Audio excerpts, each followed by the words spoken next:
ప్రభు నామమున అందరికీ వందనాలు. ఈరోజు దేవుని యొక్క వాక్యము వాగ్దానం. యెహోవా ఆశీర్వాదము నొందిన వారు భూమిని స్వతంత్రించుకొందురు. కీర్తనలు 37 అధ్యాయము 22 వచనం. ఈ వాక్యం దేవుని ఆశీర్వాదం పొందిన వారికి ఆయన కలిగే స్థిరమైన భవిష్యత్తును గుర్తు చేస్తుంది. దేవుని ఆశీర్వాదం మన జీవితంలో ఎప్పుడు కూడా స్థిరంగా ఉంటుంది. దేవునిపై నమ్మకం ఉంచిన వారికి ఆయన నిరాశపరచడు. దేవుని మీద నమ్మకం ఉంచుకున్న వ్యక్తి జీవితంలో ఆలస్యమైనప్పటికీ దేవుడు కార్యం చేస్తాడు. దేవుడు నీకు సిద్ధం చేసిన మేలును నీవు అనుభవించేలా చేస్తాడు.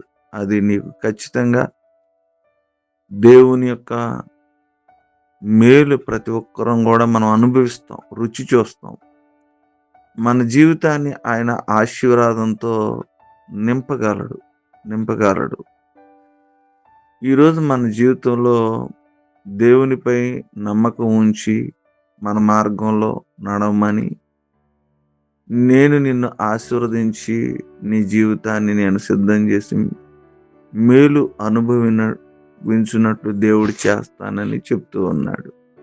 ప్రియమైన దేవుని బిడ్డారా, మరి ఈ రోజున దేవుణ్ణి నమ్మడంలో కానీ, దేవుని పైన నమ్మకం ఉంచడంలో కానీ, దేవుని మాట వినటంలో కానీ చెవిని పెట్టకుండా దేవుని మాటను విని దేవుని ఆశీర్వాదాలు పొందుకున్నాయి. కొద్ది మాటలు దేవుడు మన వెనుకల్లో దీవించును గాక. ఆమెను ప్రార్థన చేసుకుందాం. ప్రేమ నమ్మకం కలిగిన మా తండ్రి, మీకు వందనాలు. రాత్రంతా కూడా కాచారు, కాపాడారు, శ్రేష్టమైన దినాన్ని ఇచ్చారు.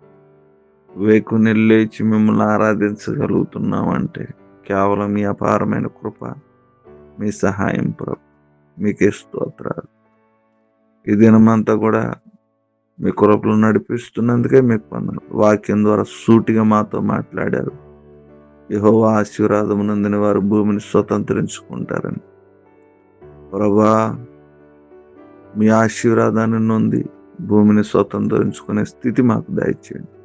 మా జీవితాల్లో ఉన్న లోటులన్నీ తీసివేయండి, ఆశీర్వాదకరంగా మార్చమని కోరుకుంటున్నాం. ఈ దినము వివాహ దినాలు, పుట్టినరోజులు, ఉద్యోగ అవసరతలు, కొరతలు, కుటుంబాల్లో ఉన్న అక్కరతలు జ్ఞాపకం చేసుకోండి. వాతావరణాన్ని స్వాధీనపరచుకోండి. ప్రతి కుటుంబం యొక్క అక్కర తీర్చి మీ కృపలో మమ్మల్ని నడిపిస్తారు. నమ్ముతీ ప్రార్థన యేసు నామమున నడుచున్నాను తండ్రి. ఆమేన్.